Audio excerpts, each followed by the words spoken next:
अस्सलाम वालेकुम dear students, आप देख रहे हैं सैयद अली अकेडमी।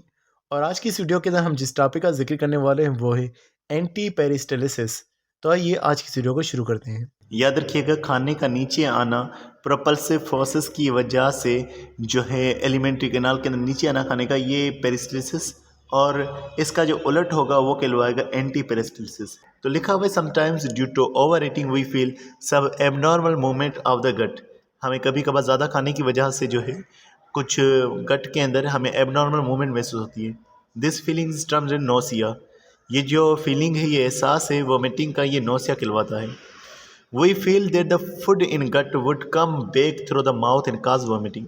हमें ये लगेगा कि खाना जो है माउथ से बाहर निकल आ जाएगा और फिर हमें वोमिटिंग हो जाएगी। खाने के बाहर निकलने को हम वोमिटिंग कहेंगे, लेकिन उस एहसास को, उस फीलिंग को हम नोसिया कहेंगे। तो लिखा हुआ it could be due to over distension और excessive GIT irritation consequence of some poisonous food और टॉक्सिक केमिकल्स।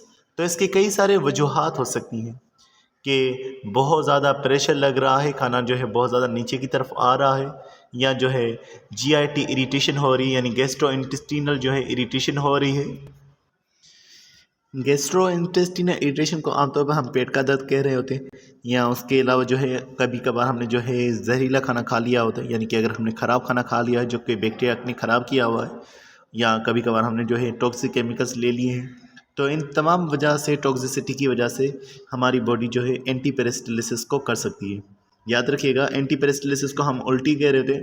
उल्टी का मतलब ये होता है जो चीज़ उलट हो, जो अपोजिट में हो, क्योंकि खाने का नीचे आना वो ये सीधा काम है, लेकिन खाने का ऊपर आना ये उल्टा काम है, तो इसीलिए हम इसको उल्टी कह रहे होते हैं।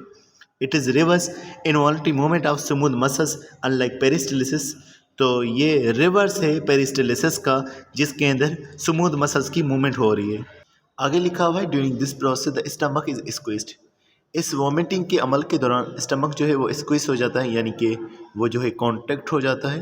और फिर क्या होता है, लिखा हुआ है the gastropharyngeal sphincter is relaxed which cause the content of stomach to move upward through the oesophagus in the form of vomiting.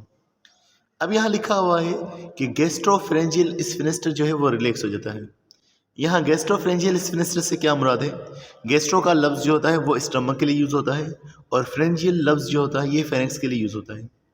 अब स्टमक और फेरेंक्स, इन दोनों में मुख्तलिफ स्फिंक्टर मसल्स मौजूद होते हैं।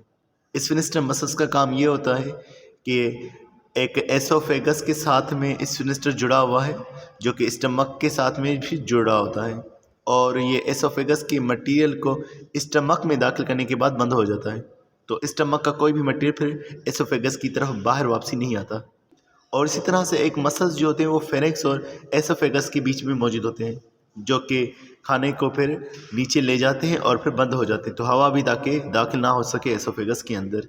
तो ये जो है रिलैक्स हो जाएंगे दोनों स्फिंक्टर्स, और फिर खाना ऊपर की तरफ आना शुरू हो जाएगा, और इस तरह से वोमिटिंग आना शुरू हो जाएगी। जैसे कि इस तस्वीर में आप देख सकते हैं, एक लिखा हुआ है लोअर एसोफेंजियल स्फिंक्टर, और उसके अलावा दूसरा लिखा हुआ है अपर एसोफेंजियल स्फिंक्टर। तो ये अपर एसोफेंजियल स्फिंक्टर जो है ये फेरेंक्स और एसोफेगस के बीच में है, और जो लोअर एसोफेंजियल स्फिंक्टर है ये स्टमक और एसोफेगस के बीच में मौजूद है।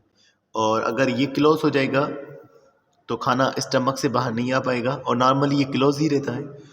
और अगर ये अपर एसोफेजियल स्फिंक्टर क्लोज हो जाएगा तो खाना जो होगा वो वापसी नहीं आ रहा होगा, ना ही हवा जो है वापसी फेरेंक्स में आ रही होगी। तो इस तरह से खाने को बैकवर्ड फ्लो जो है वो रोका जाता है। लेकिन जब वॉमिटिंग होगी तो ये दोनों रास्ते आजी टॉपर मसल्स के खुल जाते हैं और खाना फिर मुंह के बाहर चला जाता है इन द फॉर्म ऑफ वॉमिटिंग। तो डियर स्टूडेंट्स, ये हमने इस टॉपिक के बारे में पढ़ा। इंशाल्लाह नेक्स्ट वीडियो के अंदर हम लोग नेक्स्ट टॉपिक को जिक्र करेंगे। तो मिलते हैं नेक्स्ट वीडियो में, तब तक हम बहुत सारा ख्याल रखिएगा। अस्सलाम वालेकुम।